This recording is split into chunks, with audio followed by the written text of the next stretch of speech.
وکیل صاحب میبینی بازی هم شتگیستم مزاحمت میکنه با مردم. حال مقایل شکا میکنم.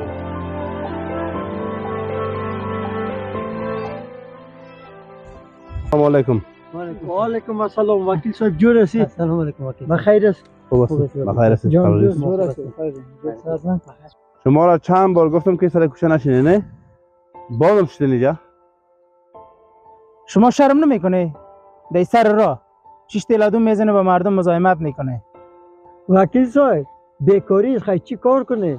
اینه میشه که اکشیشیم یکم گیم لدو هم میزنیم، یکم تو مسافر یکم سمیه خانه مانه خیش قومشان نشان میتیم بره. وکیل صاحب ناصر جان راست میگه، مردم قصرگردان است، ما میجا میشینیم برش راهنمایی میکنیم. از این لب زدن، از این مزاحمت در مردم کردن، ما نماز جماعت میخوانیم. چون ماه مبارک رمضان است. باشتن شما در سر کوچه چی فایده داره؟ وکیل صاحب نماز خواندن مربوط خود ما میشه. دل ما خواندیم دل ما نخواندیم به دیگرا چی؟ چپ بیشرف. خو احترام خورد کلان هم نداری. احترام وکیل صاحب خوب کو گپ زدن ترسای کو. در این ماه پربرکت باید ما شما مصروف عبادت پروردگار باشیم. کارهای نیک خوب انجام بدیم تا پروردگار گناههای گذشته ما را مورد عفو قرار بده. وکیل صاحب راست میگه. از این چی جور میشه؟ حدیث شما نه زنا روز داره نه طفلا روز داره نه پیر نه جوان. اگر باز شما را سر کوچه دیدم یا با جماعت نامدین، شما را تسلیم مجاهدین امارت اسلامی میکنم تا جزای شما را بده. وکیل صاحب واقعا بسیار گپکای خوب زدی. معذرت میخواهیم، در زندگی دوباره تکرار نمیکنیم این کارا را. وکیل صاحب دل جمع باشه، دیگه ما در سر کوچه نمیشینیم. آفرین تان.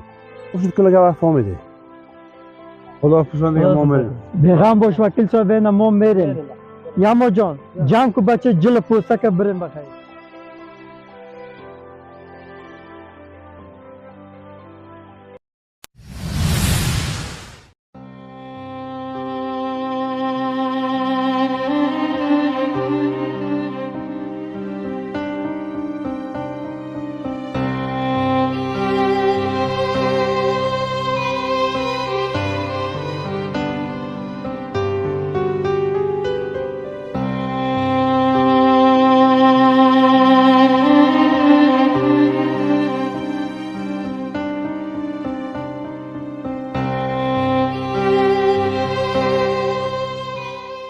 لالا این بوتک چند است قیمتش؟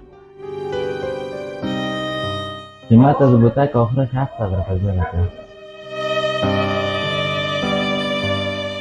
صابر کاش پول می داشتی این بوتای مقبول می خریدی تا از تنه و گپای مفتی بچه های سر کوچه خلاص می شدی.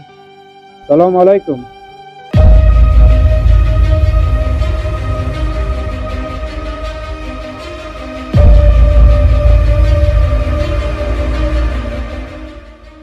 و علیکم سلام. چی روز قشنگی.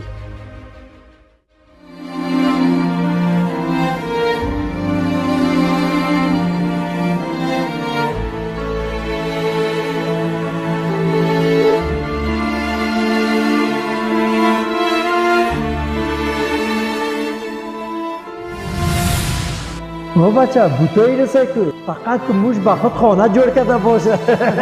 نه لالا موش به خود خانه جور نکرده، اینا گشنه شده خودش خورده.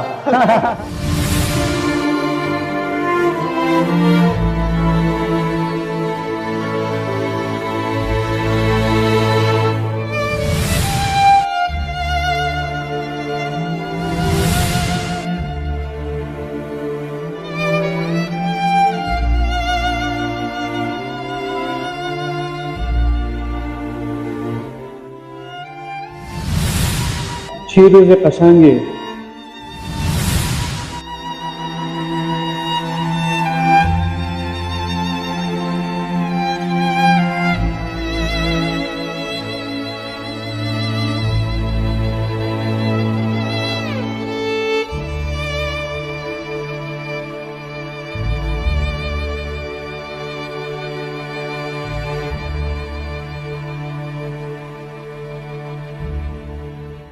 یک دو سه 4 5 6 7 8 9 10.